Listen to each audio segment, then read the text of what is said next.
William Taylor now, former U.S. ambassador to Ukraine. Mr. Ambassador, thanks for being with us. A new $800 million military aid package. I know you're a diplomat, not a general, but is this enough to make an impact in the fighting?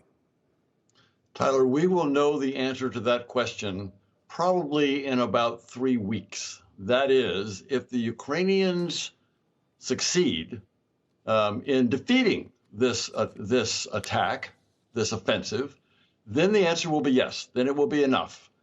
We don't know if it's going to be enough. If the Russians are able to use greater firepower, greater equipment advantages, which they have, then it will not have been enough.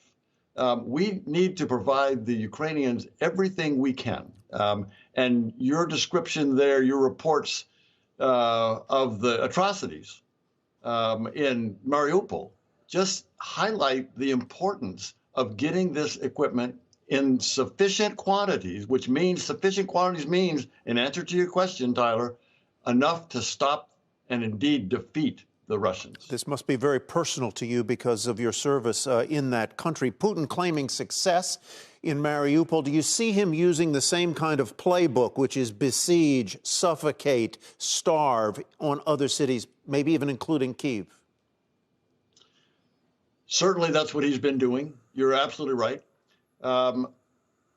He got so badly beaten, his military got so badly beaten in Kyiv that it would take an amazing display of bad judgment, again, for him to go after Kyiv. Mm-hmm. It does seem like he has reduced his war aims, Tyler.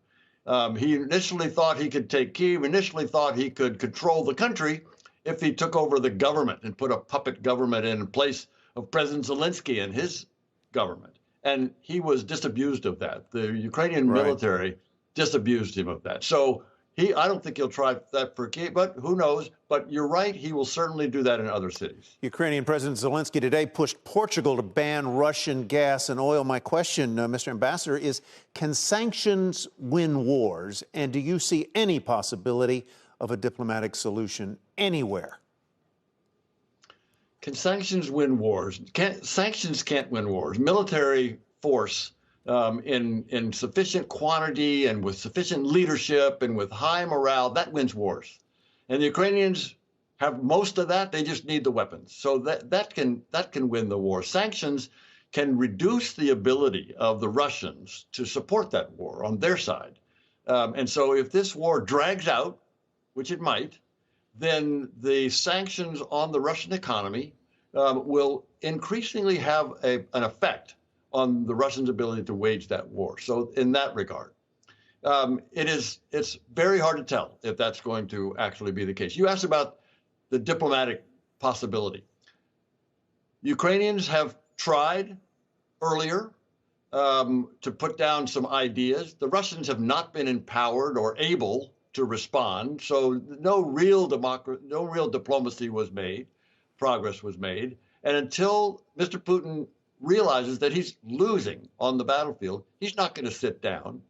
And these atrocities, Tyler, go back to that.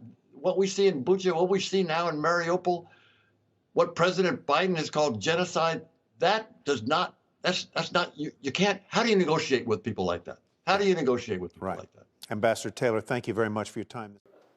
Shepard Smith here. Thanks for watching CNBC on YouTube.